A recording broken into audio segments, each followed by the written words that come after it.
आप प्रभु को अपना जीवन देके देखो, वो दुनिया से लड़ लेगा आप लोगों की, दुनिया झुका देगा आप लोगों की। वो बेइज्जती जो तेरे रिश्तेदार तेरी करते थे, तेरी बेइज्जती के लिए थी, लेकिन अब जो तू मेरे राज्य के लिए सहेगा, वो तेरी ऊंचाई में जाने के लिए होगी, तेरी चंगाई के लिए होगी, तेरी बरकत के लिए होगी। पहले बेइज्जती होती थी तो बेइज्जती होती थी, अब यीशु मसीह के नाम के कारण जब होगी तो इज्जत बढ़ेगी 1000 गुना। ये वचन मैं घर से तैयार करके नहीं आया जो अब मैं आपको दे रहा हूं यहां पर, क्योंकि जैसे मैंने यहां पे प्रवेश किया, पवित्र आत्मा ने कहा इनको बोल कि जो मेरे साथ वफादार नहीं रहते वो झूठ के ऊपर यकीन करने लगते हैं।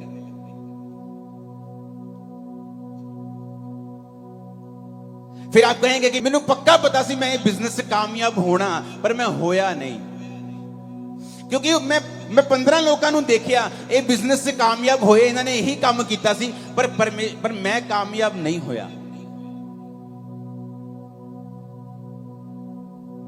पता नहीं मेरी मैरिज सही जगह क्यों नहीं हुई, पता नहीं मेरी लाइफ में ये क्यों नहीं हुआ। परमेश्वर ने कहा जो मेरे साथ वफादार नहीं है वो झूठ के ऊपर यकीन करने लगते हैं। ऐसा परमेश्वर नहीं चाहता है, एक बाप नहीं चाहता उसका बच्चा गलत दिशा की ओर जाए और बाद में दुख भोगे। लेकिन परमेश्वर के वचन में यह लिखा है कि जब परमेश्वर ने आदम और हवा को बनाया तो परमेश्वर ने कहा आदम और हवा मेरे साथ संगति करेंगे, और मैं आदम और हवा के लिए सारी ब्लेसिंग्स को बना चुका हूं। मैंने अदन का बाग बनाया, मैंने आदम के लिए पक्षी सब कुछ बनाया, आदम को लास्ट में बना के वीआईपी की तरह उस बाग में रख दिया। अब आदम तो मेरा पीछा करेगा, तो मेरी संगति करेगा, और मैं सारे सुख जो तेरे लिए ही बनाए गए हैं मैं वो तुझे दे दूंगा। कभी आपको ऐसा महसूस नहीं हुआ कि ये सारे सुख परमेश्वर ने एक्चुअली में आदम और हवा के लिए बनाए थे, लेकिन आज उन्हीं सुखों के पीछे दुनिया पागल हुई फिरती है, चाहती है कि परमेश्वर मुझे ये सुख दे, लेकिन उनको मिलते नहीं। जब बनाए आप लोगों के लिए गए हैं, जब बनाए आदम के लिए गए हैं, तो फिर मिलते क्यों नहीं? क्योंकि परमेश्वर ने जब सुखों को बनाया तो एक कंडीशन लगाई थी कि जब तक आदम मेरे पीछे रहेगा, वो मेरी आराधना करेगा, वो मेरा पीछा करेगा, मेरी बंदगी करेगा, तब तक सारे सुख इसके पीछे रहेंगे। और जब आदम अपना मुंह मेरी ओर फेर लेगा, अपनी पीठ मेरी ओर कर देगा और सुखों की ओर भागने लगेगा, सुखों को बोला गया कि आदम को कभी मत मिलना, क्योंकि ये श्राप परमेश्वर ने पहले ही कह दिया था।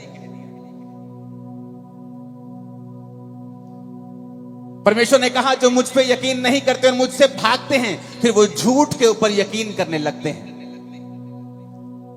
फिर एक दिन उस बिजनेस का कोलैप्स होना लाजमी है, उस मैरिज का कोलैप्स होना लाजमी है, उस घर का कोलैप्स होना, गिरना लाजमी है, दुखों का आना फिर लाजमी है, क्योंकि हमने परमेश्वर की ओर जो फेस करना था अपनी पीठ परमेश्वर की ओर कर ली है और परमेश्वर से विमुख हो गए हैं। अरे हमें तो रोज परमेश्वर की संगति करने के लिए बनाया गया है, लेकिन हम संडे भी खुदाबंद के घर में नहीं जा पा रहे हैं। हमें हफ्ते में 2 दिन जाना ऐसा लगता है कि नहीं, ये तो बिब्लिकली नहीं है हफ्ते में 2 दिन चर्च जाना। संडे जाके भी कुछ लोग एहसान करते हैं और कुछ लोग संडे भी नहीं जाते हैं। जिस आदम को रोज परमेश्वर की संगति में रहने के लिए बनाया गया, वो आदम परमेश्वर से विमुख होकर बाकी वो सारे काम कर रहा है उन्हीं सुखों को पाने के लिए जो परमेश्वर ने आप लोगों के लिए ही बनाए हैं, लेकिन वो आपको मिल नहीं रहे। कहीं तो कमी है, कहीं तो मिसिंग पॉइंट है। कितने तक कुंडी हैगी पंजाबी च कहते कि जो मेरे लिए बनाया गया है वो मुझे ही मिल नहीं रहा है। जो वचन मैं आपसे बोलने वाला हूं, अगर आप उसे समझ गए, अगर आप अपनी वर्थ समझ गए कि आप कौन हैं, आप क्या हैं परमेश्वर की निगाह में, जब परमेश्वर आपको देखता है तो किस सोच के साथ और कैसी निगाह के साथ आपको देखता है, अगर आज आप ये वचन समझ गए, आप अपनी जिंदगी में कभी भी फेल नहीं होंगे। मैंने कहा कभी भी। आप 100 बार लड़ेंगे और 100 बार जीतेंगे, एक भी बार फेल नहीं होंगे। लड़ाई हमारी किसी व्यक्ति के साथ नहीं, किसी धर्म के साथ नहीं। मैं आपका धर्म बदलने यहां पे नहीं आया, मैं आपका मन बदलने के लिए आया हूं। क्योंकि जीसस ने जब प्रीच करना शुरू किया तो नहीं कहा धर्म बदल लो, जीसस ने कहा मन फिराओ, मेटामोनियो, अपने सोचने के तरीके को बदल लो। तुम सोचने का तरीका बदल लोगे, मैं तुम्हारी जिंदगी में बड़े काम करूंगा। बाइबल पढ़ के देख लो, हर बड़ा मिरेकल मन फिराने से हुआ है। हन्ना ने मन फिराया, प्रभु के भवन में जाके प्रार्थना करने लगी। पहले क्या करती थी? रोती थी, हस्बैंड से लड़ती थी, दूसरी पत्नी के बच्चे हैं, मेरे को क्यों नहीं है, मैं खाना नहीं खाऊंगी। घर में कलेश होता था, ड्रामाज होते थे, आंसू होते थे, ड्रामाज होते थे, लड़ाइयां होती थी, कलेश होता था, कंट्रोवर्सीज होती थी घर में। और एक दिन हन्ना ने सोच लिया कि मैं अब परमेश्वर के सामने जाऊंगी, और जाकर प्रभु के सामने अपने दिल को खोल दिया और प्रभु से कहा, प्रभु अगर तू मुझे बेटा दे तो मैं तेरी महिमा के लिए उसे दे दूंगी। और प्रभु ने उसकी कोख को खोला, क्योंकि अब वो परमेश्वर के लिए जीना सीख गई थी। अब उसे मालूम होने लगा था कि मेरा जीने का मकसद सिर्फ बच्चे पैदा करना नहीं है, बल्कि यह भी देखना है कि प्रभु को क्या चाहिए, परमेश्वर के राज्य में किस चीज की जरूरत है। क्योंकि उस समय प्रभु को एक नबी चाहिए था, लेकिन किसी का आत्मा खुला नहीं हुआ था। तो परमेश्वर ने हन्ना की कोख को बंद कर दिया कि जब तक तू मेरी आवाज को सुनेगी नहीं आत्मा में और इस संसार में बिजी रहेगी, मैं भी तेरी कोख को बंद करके रखूंगा। बाइबल में कहीं नहीं लिखा है हन्ना की कोख को शैतान ने बंद किया हुआ था। वचन में लिखा है हन्ना की कोख को यहोवा ने बंद करके रखा था। और जब वो यहोवा के सामने जाके प्रार्थना करती है, उसकी कोख को यहोवा ही खोलता है। कई बार आप सोचते हैं क्योंकि आपके रिश्तेदार ने आपकी हेल्प नहीं की, इसलिए आप जिंदगी में अभी तक वहां नहीं पहुंचे। आप सोचते हैं क्योंकि आप शायद अच्छी जाति से नहीं हैं, तो आपके पास जमीन जायदाद नहीं है, आप एक अमीर परिवार में नहीं जन्मे हैं, इसीलिए आप बरकत में नहीं हैं। ये सब शैतानी एक्सक्यूजेस हैं आपकी लाइफ में। हन्ना जब तक ऐसा ही सोचती रही, लड़ती रही, कुड़ती रही, आंसू बहाती रही, उसके आंसू कुछ नहीं कर पाए, कुड़ना कुछ नहीं कर पाया, लड़ना कुछ नहीं कर पाया, जब तक कि वो परमेश्वर की ओर मुड़ नहीं गई। फिर वही पति था, वही गर्भ था, वही घर था, और एक नहीं, उसके बाद कई बच्चे परमेश्वर ने उसे दिए। आज जो वचन आप सुनने वाले हो ना, ये आपको एक बरकत नहीं देगा, ये बरकतों के रास्ते खोल देगा आपकी लाइफ में। लेकिन आपको यह समझना पड़ेगा, मैं कौन हूं, आप कौन हैं। जब परमेश्वर आपको देखता है तो वो किस निगाह से आपको देखता है। क्योंकि जब आप मेरी ओर देख रहे हैं, आपको लगता है कि मैं स्पेशल इंसान हूं, क्योंकि मैं प्रचार कर रहा हूं, मेरे पास लाखों करोड़ों लोग हैं। ऐसा नहीं है, मैं भी आपके जैसा ही हूं, लेकिन मैंने एक काम किया है जो शायद अभी आप कुछ कर रहे होंगे, कुछ नहीं कर रहे होंगे, कुछ करने वाले होंगे। वो काम क्या है, यह समझना कि जब प्रभु मुझे देखता है तो वो कैसे देखता है, मेरी वर्थ क्या है, परमेश्वर मेरे बारे में क्या सोचता है। गिदोन के बारे में आज पढ़ेंगे, न्यायियों 6 उसकी 11 से लेकर 16 आयत को हम पढ़ेंगे। फिर यहोवा का दूत आकर बांज वृक्ष के नीचे बैठ गया, जो ओपरा में एबीएजरी योआश का था, और उसका पुत्र गिदोन एक दाख रस के कुंड में गेहूं इसलिए झाड़ रहा था कि उसे मिधानियों से छिपा के रखे। उसको यहोवा के दूत ने दर्शन देके कहा, हे शूरवीर सूरमा, यहोवा तेरे संग है। गिदोन ने उससे कहा, हे मेरे प्रभु, विनती सुन, यदि यहोवा मेरे संग होता, हमारे संग होता, तो हम पर यह विपत्ति क्यों पड़ती। जितने आश्चर्य कर्मों का वर्णन हमारे पुरखा ये कहकर करते थे कि क्या यहोवा हमको मिस्र से छुड़ा नहीं लाया, वो कहां रहे। अब तो यहोवा ने हमको त्याग दिया और मिधानियों के हाथ में कर दिया है।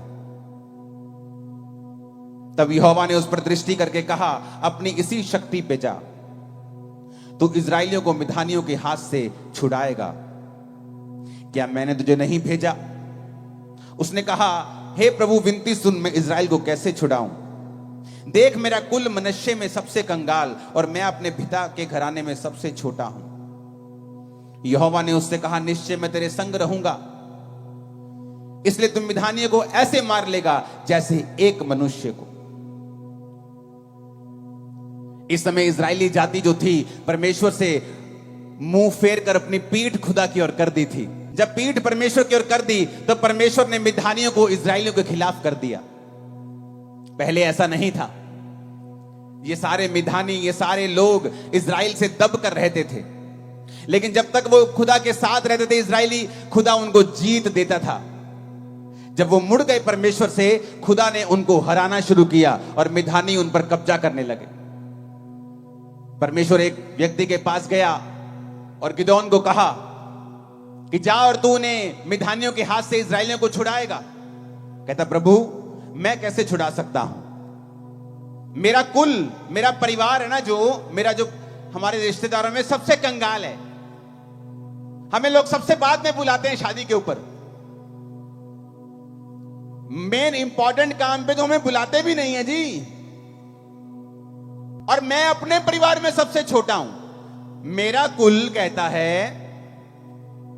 कहता मेरा कुल मनुष्य में सबसे कंगाल है, हम सबसे गिरे हुए हैं। कहता दूसरी बात यह है कि मेरा कुल सबसे ज्यादा गिरा हुआ है, सबसे छोटा है, और मैं अपने कुल में सबसे छोटा हूं। तो प्रभु तुझे गलती लग गई है, तूने लीस्ट इफेक्टिव आदमी चुन लिया है। तूने ऐसा आदमी चुन लिया है जो सबसे कम खतरनाक है, सबसे कम इफेक्टिव है, जो बिल्कुल गया गुजरा है, जो रैंद खूंद है। कहता तूने वो चुन लिया है।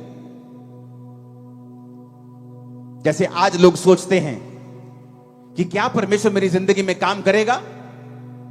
मैं तो एक छोटी जाति से आता हूं, मैं तो एक छोटे परिवार से आता हूं, मैं तो गरीब परिवार से आता हूं, मैं तो बीमार शरीर से आती हूं, मैं तो बांझ शरीर से आती हूं, मैं तो गरीब और बिल्कुल छोटे परिवार से आता हूं, मैं तो 3,000 रुपए महीने की जॉब करती हूं। क्या परमेश्वर मेरी लाइफ में ऐसा काम करेगा? मैं आपको गुड न्यूज देता हूं, मेरा यहोवा परमेश्वर जो 4,000 साल पहले ऐसी बातें करता था, जो 5,000 साल पहले ऐसी बातें करता था, फिर जीसस के समय वो ऐसी बातें करता था, पौलुस के समय कहता था कि मैंने तुच्छों को, मैंने गरीबों को, मैंने बीमारों को चुन लिया है, वो आज भी ऐसी ही बातें करता है। और वो तुम्हें चुनना चाहता है और तुम्हें ऊंचा करना चाहता है। आमीन, ऊंचे वाला चाहिए चर्च। वो आज भी ऐसा ही है। गुड न्यूज यही है, वो आज भी ऐसा ही है। वो तुम्हारे फाइनेंस की कंडीशन को चेंज करना चाहता है, तुम्हारे परिवार की स्थिति को बदलना चाहता है। गरीबी के श्राप जो दादाओं परदादाओं से चलते आ रहे हैं, उन्हें तोड़ना चाहता है। वो बोलोगे वो कैसे टूटेंगे? अगर आप परमेश्वर की ओर मुड़ जाएंगे। दाऊद ऐसे परिवार से था जो बिल्कुल ही आम परिवार था। मैं आपको बताना चाहता हूं, दाऊद परमेश्वर से कोई स्वर्ग से चुना हुआ व्यक्ति नहीं था। दाऊद पर तो परमेश्वर की प्लानिंग तक नहीं थी, क्योंकि हमेशा प्रभु की प्लानिंग घर के बड़े बच्चे पे होती थी, पहलोठे के ऊपर। तो जब शमूएल नबी दाऊद के घर में मसा करने के लिए गया, एक बच्चे को, यिशै को, दाऊद के भाइयों के घर में गया, यिशै के घर में गया, तो उसने बड़े बेटे को आते हुए देखा। परमेश्वर ने कहा मैंने इसे नहीं चुना, मैंने इसे अयोग्य करार दिया है। यानी प्रभु की प्लानिंग उसके ऊपर थी, पर वो अयोग्य करार दे दिया गया, क्योंकि वो परमेश्वर के वचन पर वफादार नहीं रहा। जब वफादार नहीं रहा, योजना दूसरे बेटे पे आ गई, वो भी आया और वफादार नहीं। तीसरा, चौथा, सब आ गए, दाऊद वहां नहीं था। भूला हुआ बच्चा, भूला हुआ बच्चा। परिवार में ऐसा जन जिसकी कोई सुधि नहीं रखता, कोई पूछता नहीं कि बेटा भेड़े चरा रहा है, तूने रोटी खाई कि नहीं खाई, भेड़िए तुझे अटैक करते होंगे तो तेरी जान का खतरा, ध्यान रखा कर। नहीं, rejected, totally rejected by his family. इतना रिजेक्टेड कि फैमिली में एक फंक्शन है। पुराने समय में जब नबी किसी के घर जाया करते थे तो लोगों की टांगे कांपती थी कि या तो ये बड़ा तगड़ा कोई बड़ा समाचार पॉजिटिव लेके आया है, और या ये बड़ा नेगेटिव लेके आया। बीच में काम में तो ये नहीं आया, ये खाने पीने तो कुछ नहीं आया कि भैन जी कितना ठीक ठाक हो, ये पूछने के लिए तो नहीं आया ये। तो उनको डर रहता था कि शमूएल नबी क्यों आया है। इतना इंपॉर्टेंट काम घर में हो और आप अपने बच्चे को कैसे भूल सकते हो? क्योंकि वो आपकी फैमिली में कोई वर्थ नहीं रखता, इसलिए आप उसे भूल गए। उसकी कोई वैल्यू नहीं है, इसलिए आप उसे भूल गए। कहता एक रह गया, भेड़ बकरी को चराता है, उसे भूल गए हम। कहता उसे लेके आओ। जब वो आया, तो मसा किया गया, रिजेक्टेड आदमी मसा कर दिया गया इजराइल का राजा होने के लिए। एक ऐसा सरप्राइज आपकी वेट कर रहा है जब आप परमेश्वर से वफादार रहेंगे कि आपके एनिमीज, आपके रिश्तेदार, आपके लोग सब आंखें खुली और मुंह खुला रह जाएगा जो होने वाला है। उसके लिए आपको प्रभु की ओर मुड़ना होगा। दाऊद वफादार रहा, भेड़ें चराते भी वफादार था, नहीं कंप्लेंट की परमेश्वर को कि प्रभु मुझे क्या फायदा तुझे मानने का, मेरे भाई तो ऐश करते हैं, तेरी पवित्रताई में रहने का क्या फायदा, दूसरे तो ऐश करते हो, राजा की सेना में भी हैं, उनके ऊपर तो बरकत भी ज्यादा है। चट्टान पर घर बनाना आसान नहीं है। आप चट्टान के ऊपर घर बनाते हैं, आपको समय लगता है, पसीना आता है, एफर्ट लगता है, पैसा लगता है, ज्यादा टाइम लगता है, लेकिन जब वो बन जाता है वो गिरता नहीं है। दाऊद का घर जो था वो वचन के ऊपर बना था। आप इजराइल में बहुत कम राजा ऐसा देखेंगे कि जो अपने बुढ़ापे तक अपनी गद्दी पे बैठे रहे और कोई मार के उन्हें उठा नहीं पाया। दाऊद को कोई गद्दी से मार के उठा नहीं पाया, बल्कि वो बूढ़ा होके, कमजोर बूढ़ा जब हो गया तब वो अपनी पूरी उम्र भोग कर परमेश्वर में सोया। जब परमेश्वर आपकी ओर देखता है उसी गिदौन की तरह देखता है, उसी दाऊद की तरह देखता है। जब मेंटली अपसेट के अटैक होते थे और दुष्ट आत्मा मेरे पे जब अटैक करती थी तो कोई दवाई काम नहीं आती थी, कोई काउंसलिंग साइकेट्रिस्ट की काम नहीं आती थी। रोता था मैं, करलाता था, दुखी होता था बहुत। फिर मैंने नशे करने शुरू कर दिए एक्सट्रीम, और मैं परमेश्वर को जानता नहीं था, कुछ नहीं मालूम था परमेश्वर के बारे में। लेकिन जिस दिन यीशु मसीह के बारे में मालूम हुआ और मैं प्रभु में चलने लगा, नॉलेज नहीं थी परमेश्वर की, और एक पास्टर मुझे आत्मा में बोलता था, तू परमेश्वर का बहुत बड़ा दास है, तू परमेश्वर का माइटी जन है। मुझे लगता था कि मैं पागल हूं, शायद मैं मर जाऊंगा, तो मुझे तसल्ली देते रहते ये लोग। मैं क्रिश्चियन बन गया हूं ना, तो शायद मुझे झूठी तसल्ली देते रहते, मुझे मोटिवेट करते रहते हैं कि मोटिवेट करके इसको थोड़ा सा टेम्परेरी सुख मिल जाएगा, थोड़ा मेंटली स्टेबल हो जाएगा आदमी, तो थोड़ा दुख कम हो जाएगा। पर मुझे मालूम नहीं था कि वो पवित्र आत्मा से ऐसा बोलते हैं। मुझे मालूम नहीं, परमेश्वर उसी तरह मुझे देख रहा है जिस तरह वो गिदौन को देखता था। मुझे वो उसी तरह से देख रहा है जिस तरह वो अपने लोगों को, अपने पतरस को, जिस तरह से पौलुस को वो देखता था, जिस तरह वो दाऊद को देखता था कि मैं सबसे छोटे को चुन लूंगा, सबसे कमजोर को चुन लूंगा, मैं सबसे तुच्छ को, सबसे गरीब को, सबसे रिजेक्टेड को चुन लूंगा, ताकि जो अपने आप को बड़ा समझते उनको शर्मिंदा कर दूं। कभी नहीं सोचा था कि इतने लाखों लोगों में कभी प्रचार किया करूंगा, क्योंकि मैं कलीसिया में फ्रंट पे भी जब बैठता था तो अपने मुंह को नीचे करता था कि ताकि मेरे को कोई देखे ना। पीछे से मैं सबसे आगे जाके बैठता था ताकि लोग मुझे, मेरे फेस को देखे ना। मुझे इतने अटैक्स, इतनी शर्म, इतनी हिचक होती थी, मैं बैठ भी नहीं पाता था प्रभु की हजूरी में। नहीं तो अगर मैं अच्छा होता तो बोलता, प्रभु मैं कंप्यूटर इंजीनियर था इसलिए तूने मुझे चुन लिया। इसलिए मैं आज कहता हूं कि मैं सबसे तुच्छ था, सबसे कमजोर था, और परमेश्वर ने मुझे चुना। और यही वो प्लान आपके लिए रख के बैठा है, आपको उसके पीछे चलना है। मुझे याद है 2004 में जब मैं परमेश्वर में आया, उसके बाद मेरी लाइफ में मैंने ऐसी कोई गलती नहीं की, किसी लड़की के साथ कोई संबंध नहीं रखा, कोई शराब नहीं पी, कोई नशा नहीं किया। बपतिस्मा लेने के बाद सब कुछ छोड़ दिया, परमेश्वर के पीछे चलने लगा। एक अच्छा बिजनेसमैन था, अपने घर में काम, अपने बिजनेस में काम करके, अपने घर पे काम करके शाम को चर्च जाया करता था, भरोसा रखता था परमेश्वर के ऊपर। मेरे साथी बहुत से थे जो गुनाहों में थे, जो पाप में थे, चर्च में आत्मा में भरते, एक्टिंग भी करते थे, और बाद में वो लड़कियों के साथ व्यभिचार भी करते थे। ऐसे भी थे, बहुत से थे। पर आज उनकी जिंदगियां आम जिंदगियां हैं, और मेरी जिंदगी आज आम नहीं है, सब लोग जानते हैं। कारण क्या है? कारण मैं खास था ये नहीं, कारण यह है कि मैंने परमेश्वर के वचन को तोड़ा नहीं। मैं उसके वचन की कीमत को जानता था कि अगर परमेश्वर ने मुझे तुच्छ के रूप में चुना है तो मुझे समय लगेगा, मुझे प्रभु के पीछे चलना पड़ेगा, विश्वास रखना पड़ेगा, ताकि वो मुझे वैसा बना सके जैसा वो सोचता है। वो आपका प्रेमी परमेश्वर है। आप प्रभु को अपना जीवन देके देखो, वो दुनिया से लड़ लेगा आप लोगों के लिए, दुनिया झुका देगा आप लोगों के लिए, मैं आपको बता रहा हूं। और सब बातें मिलकर भलाई को पैदा करती हैं जो यीशु से प्रेम रखते हैं। मैं शुरू से परमेश्वर को देखना चाहता था। जब मैं परमेश्वर में नहीं था तब भी मेरे को एक परमेश्वर की ललक होती थी कि मैं परमेश्वर को देखना चाहता हूं, वो कौन है, कैसा दिखता है, क्या है। मैं अपनी पढ़ाई में बहुत तेज होता था। बहुत सी क्लासेस मैंने जंप की हैं और मैंने जल्दी जल्दी अपनी उम्र से पहले क्लासेस पूरी करके बहुत यंग एज में मैं कॉलेज चला गया था। मुझे याद है जब मैं अपनी स्कूल की पढ़ाई को मैंने पूरा किया तो बहुत से दोस्त थे मेरे पास आके बोले कि हम एक एंट्रेंस टेस्ट देंगे, जहां पर इंजीनियर की सीट मिल जाती है, हम एंट्रेंस टेस्ट देंगे। मैंने कहा ठीक है, मैं भी दूंगा। मालूम नहीं था, कोई गाइड करने वाला नहीं था, ये क्या करना है, ठीक है इंजीनियर बन जाते हैं, चलो ठीक है। हम सब तैयारी करने लग गए। मेरे सब दोस्त, हम सब अपने दोस्त की दुकान के ऊपर शाम को इकट्ठा होते थे स्कूल के बाद, जब स्कूल खत्म हो गया, कि हम इस एंट्रेंस टेस्ट की तैयारी करेंगे और इंजीनियरिंग में हम प्रवेश करेंगे। तो एक दिन जब मैं अपने दोस्त की दुकान के ऊपर था तो उसके पिताजी ने मुझे बुलाया और उसके पिताजी ने मुझसे कहा, बेटा तू जानता है कि बड़े कॉम्पिटिटिव एग्जाम है, ये बहुत कम लोगों का नंबर लगता है, इसमें बड़ी कंपटीशन है आजकल, तो बेटा तू अपने घर में तैयारी किया कर।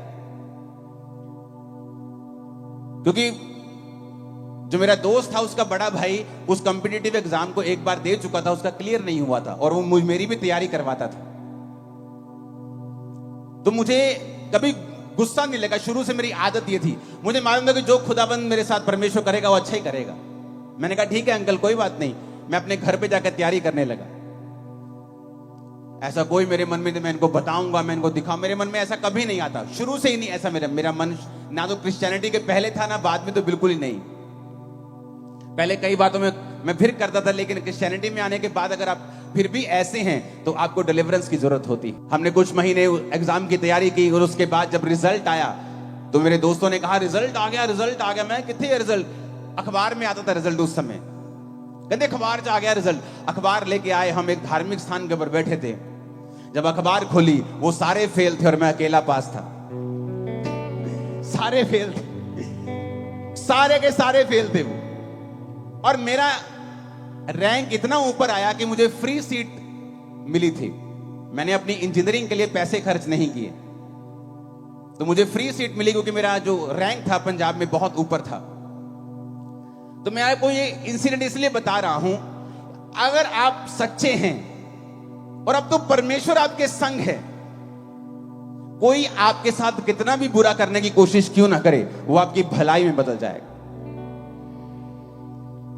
इमेजिन करो, जिस किताबों से, जिस गाइड से वो पढ़ रहे थे और मुझे पढ़ा रहे थे, अगर वो फेल हुए तो मैं तो होता ही होता फिर। पर देखो परमेश्वर ने मुझे उनसे दूर कर दिया और मैंने अपनी अलग किताबें परचेज की। माई हीरा गेट गया जलंधर में, अलग किताबें ली और मैं खुद पढ़ने लगा, खुद सीखने लगा और खुद एग्जाम की तैयारी करने लगा। कई बार आप सोचते हैं, हन्ना सोचती है कई बार, हाँ ये जो सौतन है ना मुझे चिढ़ाती रहती है मेरे को, इसको छोड़ूंगी, इसको मार दूंगी। लेकिन अगर आप ध्यान से बाइबल पढ़ के देखें तो परमेश्वर का जो मिरेकल हन्ना की लाइफ में हुआ, उसकी सौतन एक वजह है। क्यों? वो चिढ़ाती थी और हन्ना परमेश्वर की ओर चली गई। अगर वो चिढ़ाती नहीं, ओनू बांझ ना कहती, चल तू तो बांझ, तेरे तो होना ही नहीं, मेरा हस्बैंड तो मेरे नाल है, साडा बड़ा प्यार है, तेरे ना तो कभी होना नहीं, ऐसी बातें बोलकर उसको चिढ़ाती थी। और उसने उन बातों का गुस्सा नहीं किया, परमेश्वर के सामने गई और परमेश्वर के सामने सारा कुछ उंडेल दिया। गुस्सा मत कर जब लोग आपके खिलाफ बोले, अरे भाई वो आपकी पीआर है, वो आपको मशहूर कर रहे, जो आप पहले नहीं कर पा रहे थे आप और कर पा रहे हैं, उनकी वजह से थैंक्स करो उनका। पहले इतना बड़ा पंडाल कभी नहीं लगा अमृतसर में, थैंक्स करो। वो तो मशहूरी करने वाले फ्री के, कि आप चर्च के पैसे को जरूर मशहूर करने में लगाएंगे, लोगों को करने तो आसान हो जाएगा आपका काम। आपके विरोधी आपके लिए ही काम करने लगते हैं जब आप प्रभु से प्यार करने लगते हैं। वो इनडायरेक्टली आपको फायदा देने लगते हैं, आपके लिए ही काम करते हैं दिन रात आपका नाम ले लेकर, क्योंकि परमेश्वर आपके संग है। सब बातें मिलकर भलाई को पैदा करती हैं। रोमियो 8 उसकी 28 आयत में लिखा है, रोमियो 8 उसकी 28 आयत, हम जानते हैं कि जो लोग प्रभु से प्रेम रखते हैं उनके लिए सब बातें मिलकर भलाई ही को उत्पन्न करती हैं, अर्थात उन्हीं के लिए जो उसकी इच्छा के अनुसार बुलाए गए हैं। आप कई बार दुखी हो जाते हैं कि प्रभु ये मेरे 3 दोस्तों ने मुझे त्याग दिया। अरे उसने इसलिए त्याग दिया शायद कि तू परमेश्वर से प्रार्थना कर सके, तू प्रभु के करीब जा सके। लेकिन हम अपने जीवन के आसपास की घटनाओं को कैप्चर करने में और उनको आत्मिक रीति के साथ समझने में फेल हो जाते हैं। और जो पास हो जाते हैं, जो समझ जाते हैं कि मेरे जीवन में अगर यह घटना हुई है, इसका आत्मिक कारण क्या है। 2017 में बहुत क्रूसेड्स जब होते थे, 2017 की बात है ये, 17, 18, 19 लगातार हुआ करते थे। एक महीने में 18 बड़ी मीटिंग्स हुआ करती थी, मुझे याद है। और लोग पूछते थे, ऐसा क्या आप करते हो कि आपके हर क्रूसेड में भी तो 10 दिन पहले क्रूसेड हुआ, अभी फिर लाखों लोग बैठे हैं, अभी फिर 15 दिन हुआ, अभी फिर लाखों, ऐसा क्या कर रहे हो आप? मैंने कहा मैं कुछ नहीं कर रहा हूं। मैं वो खरबोपति थोड़ी हूं कि मेरे पास इतना पैसा है कि मैं अपनी उसे यूज करूं। नहीं, परमेश्वर जब आपके ऊपर कृपा करता है। और जब 2017 में लोग मुझसे पूछते थे कि आप इतने विरोध से होकर क्यों गुजरते हो, मैंने कहा इसलिए क्योंकि मेरी बरकत ऐसी है जैसी किसी की नहीं है, इसीलिए मैं होके गुजरता हूं। बाइबल कहती है उन्होंने मुझसे व्यर्थ बैर किया, वो आपसे व्यर्थ बैर करेंगे बिना किसी कारण के।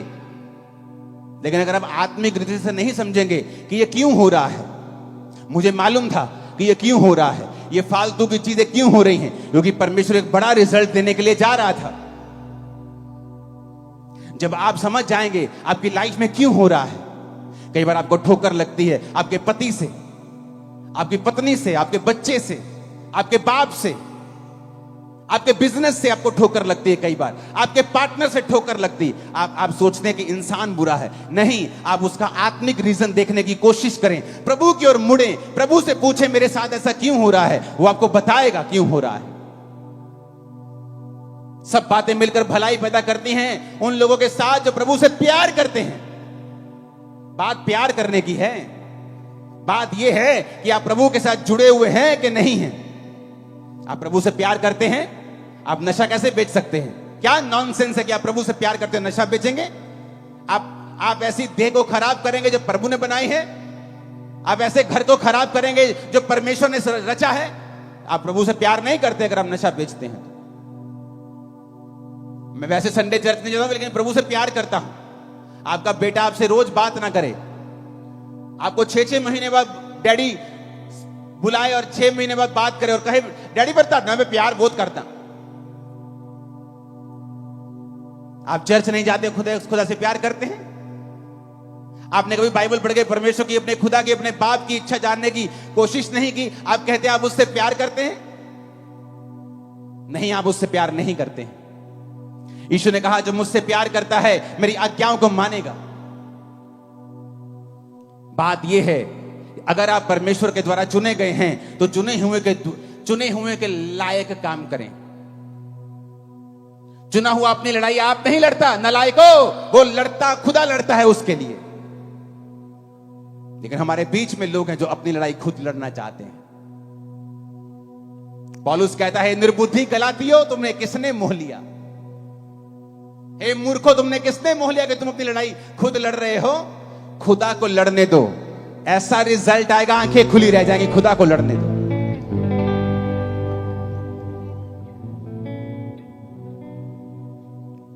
मैं जानता हूं कि परमेश्वर आपसे प्यार करता है। आप मेरे ही भाई, मेरे ही बहन हैं, क्योंकि प्रभु आपको मेरी तरह ही ऊंचा करने वाला है। मैं जानता हूं। आप बोलोगे इतना हो सकता है, आप उससे कहीं अधिक ऊंचे हो सकते हैं। खुदा कुछ भी कर सकता है, वो किसी का पक्षपात नहीं करता है। आप चले तो सही परमेश्वर में, आप उसकी योजना में यकीन तो रखें, आप प्रभु की ओर मुड़े तो सही। फिर देखें आपकी लाइफ में ऐसी घटनाएं शुरू हो जाएंगी होनी जो खुदा कर रहा होगा। हर एक घटना आपकी मनपसंद की नहीं होगी, लेकिन आप खुदा से अगर प्यार करते हैं वो आपको बेनिफिट देके जाएगी, आपका भला करके जाएगी। सब बातें मिलकर भलाई को पैदा करती है। सब बातें, सब अपने पड़ोसी को बोलो, सब बातें ऊंची आवाज में नहीं, ऐसे नहीं, 7 बार बोलो, अलग अलग पड़ोसी को बोलो सारियां गल्ला, सब बातें बोलो पड़ोसी को। पूछो पड़ोसी को, बोलो कुछ बातें कि सब बातें? पूछो सब बातें कि कुछ बातें? कहता सब बातें। अगर तू खुदा से प्यार करता है और शैतान ने तेरा कुछ नुकसान करने की कोशिश की है वो भी तेरी भलाई में बदल दूंगा, तेरी चंगाई में बदल दूंगा, तेरी बरकत में बदल दूंगा, तेरी मशहूरी में, तेरी ऊंचाई में बदल दूंगा उस नीचाई को। उसने ये नहीं कहा कुछ बातें, कि जब तू खुदा से प्यार करेगा 99% बातें तेरी भलाई पैदा करेंगी, लेकिन 1% अटैक होगा। ऐसा नहीं लिखा है। कहता सब बातें मिलकर भलाई पैदा करेंगी। सब बातें आपके साथ जो भी हो रहा है आज के बाद, अगर आप खुदा में आ गए, आज जीवन दे दिया खुदा को, खुदा आज से मैं तेरा हूं, ये भविष्यवाणी वचन के अनुसार कर रहा हूं, तुम्हारी जिंदगी में होने वाली हर घटना तुम्हें फायदा देके जाएगी। 7 आमीन चाहिए अलग अलग हाथों को हिला।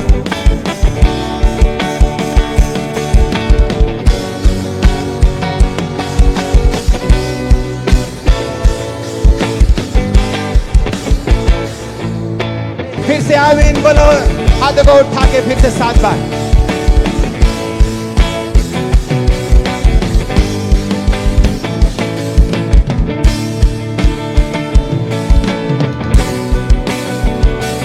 आमीन आमीन। सब बातें कि कुछ बातें, मुझे सुनना नहीं, सब बातें कि कुछ बातें नहीं, पीछे तक बोलो, आधा किलोमीटर तक। सब बातें कि कुछ बातें। फिर से बोलो, सब बातें कि कुछ बातें। यही है गुड न्यूज खुदाबंद की, कि तुम्हारी पीठ के ऊपर कोई टांग मारेगा ये सोच के किसी को गिराते हैं, तुम्हारा कुप निकल जाएगा और तुम और ऊंचे हो जाओ। कुपड़े ने लत मारी दे, कुपड़ा हो गया सीधा, ते कानून खुदाबंद सीधा करन जा रहे हैं यीशु मसीह के सामर्थी नाम दे विच।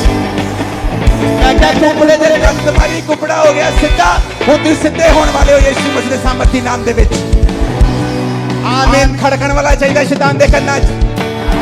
मैं कहते कुपड़े दे लत मारी, कुपड़ा हो गया सीधा, खुदाबंद तानू सीधा करन जा रहा है परमेश्वर यीशु के नाम दे विच। मैं भविष्यवाणी कर रहा हूं। कंडीशन एक ही है, क्या मैं खुदा से प्यार करता हूं कि नहीं।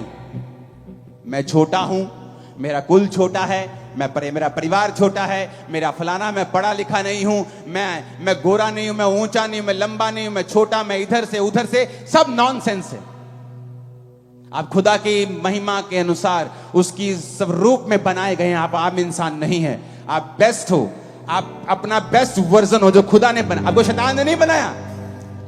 मैं आपको बता रहा हूं, न्यूज चैनल देखो, वो औरतों ने उन बंदों को कत्ल करवा दिया अपने हस्बैंड्स का, जो उनके बॉयफ्रेंड से कहीं अधिक सुंदर थे। इसका मतलब सुंदरता आपको अच्छा पार्टनर नहीं दिला सकती। कौन दिला सकता है? परमेश्वर। धरती की कोई भी स्किल गारंटी नहीं है कि आपको ये सब मिल जाएगा, बट अगर परमेश्वर आपके संग है, ओ आप बेस्ट हासिल करोगे अपनी लाइफ में। बेस्ट यीशु मसीह के नाम में, उसके नाम में। क्या आप उससे प्यार करते हैं? तो अपने व्हाट्सएप से डिलीट कर दें वो नंबर जो खुदा को पसंद नहीं। उस फेसबुक चैटिंग को डिलीट करके आज ब्लॉक कर दे जो खुदा को पसंद नहीं है। क्योंकि आप मकसद समझे परमेश्वर का, वो आपसे प्यार करता है, गिदौन की तरह आपको देखता है, आपके जरिए बड़े काम आपके परिवार और आपके नगर में करना चाहता है। उसको समय चाहिए, आपकी कॉपरेशन चाहिए, आपकी निर्भरता चाहिए परमेश्वर के ऊपर। फिर देखिए वो क्या करता है। हालेलुया। ऊंची आवाज में बोलो हालेलुया। आप मेरी बातों को समझ रहे कि नहीं? और यही परमेश्वर चाहता है आपकी लाइफ में हो।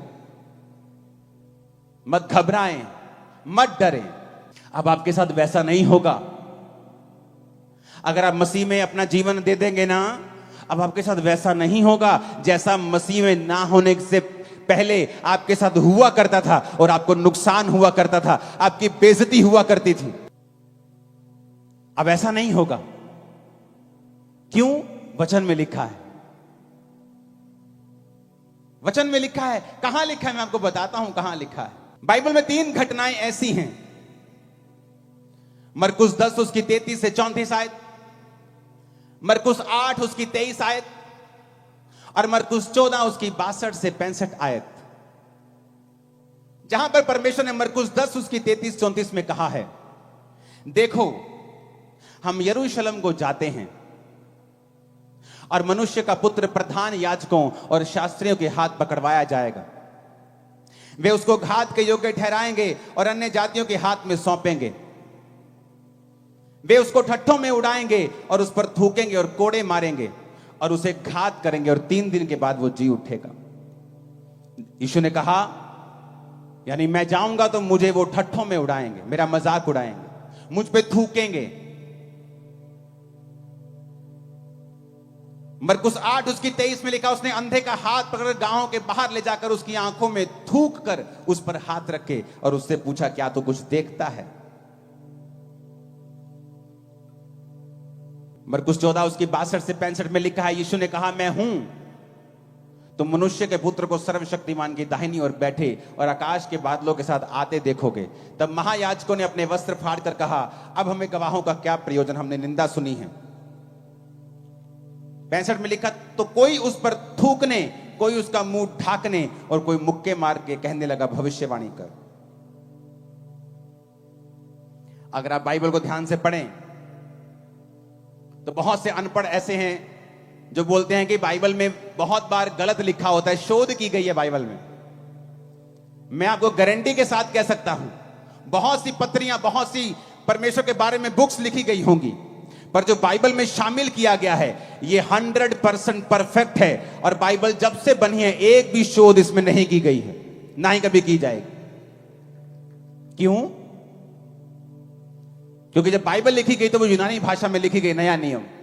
और यूनानी भाषा इतनी बड़ी है कि उसमें अगर मैं बोलता हूं मैं आपसे प्यार करता हूं तो उसके भी बहुत सारे रीजन हैं कि मैं आपसे भाइयों वाला प्यार करता हूं, फिलियो। लेकिन हिंदी में क्या लिखा है? प्यार।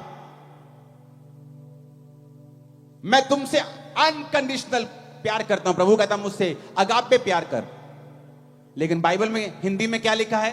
प्यार। यूनानी में लिखा है अगापे लव, फिलियो लव।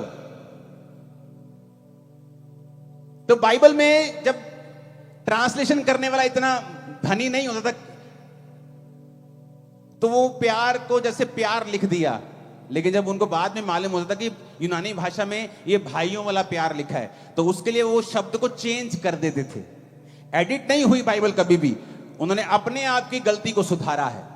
बाइबल बिल्कुल करेक्ट है।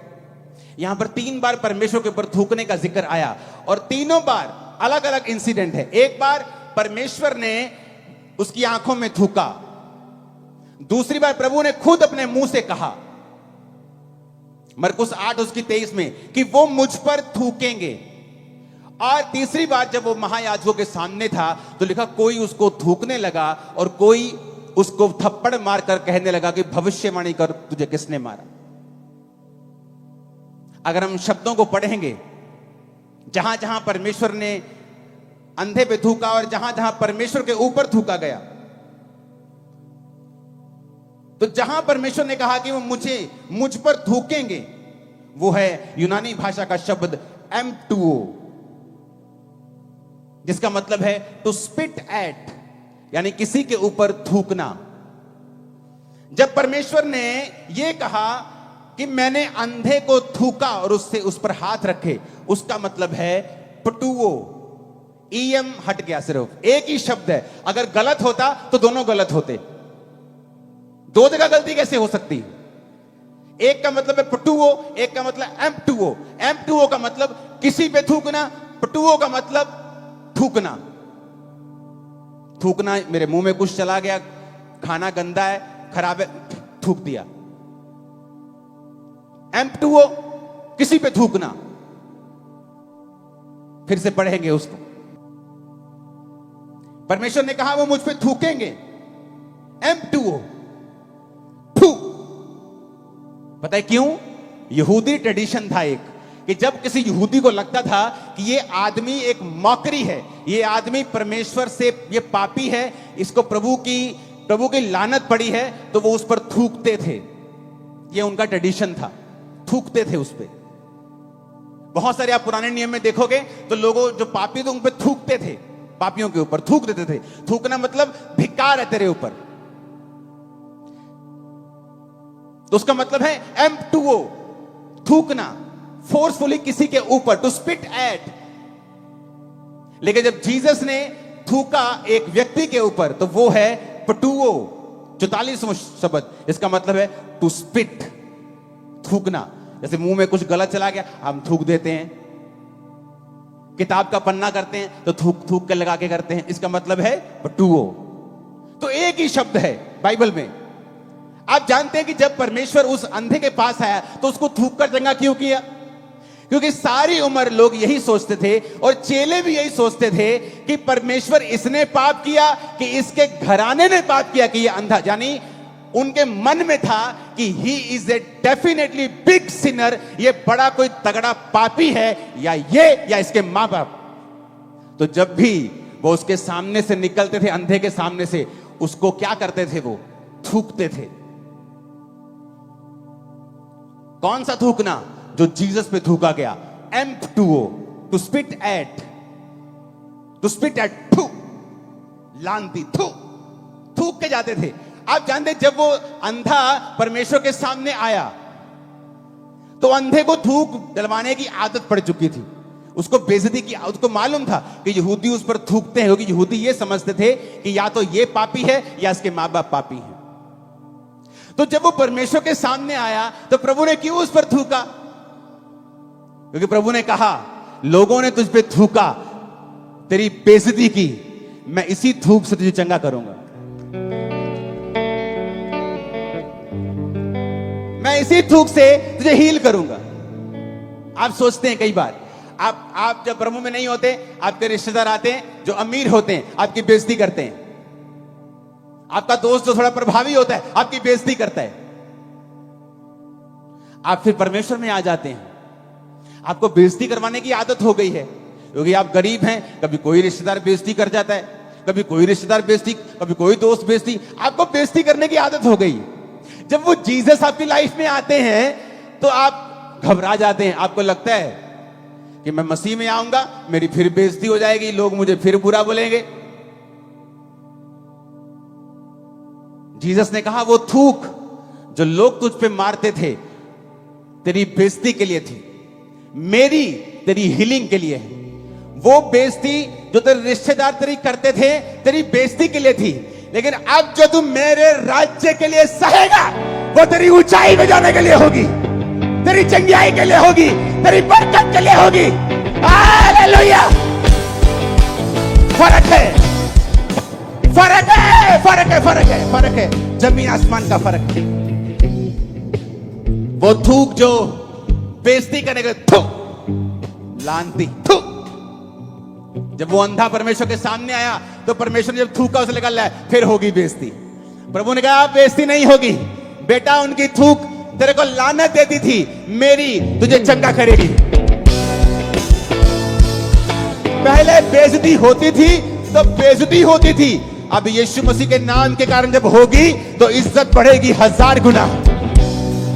लोग तुम्हारी एक टांग खींच के तुम्हें 10 फुट नीचे करना चाहेंगे और खुदा तुम्हें 1000 फुट उन्हीं के सामने ऊंचा कर देगा और शर्मिंदा करेगा तेरे सारे विरोधियों को। उसने कहा अलग है, फर्क है, फर्क है। मैंने कहा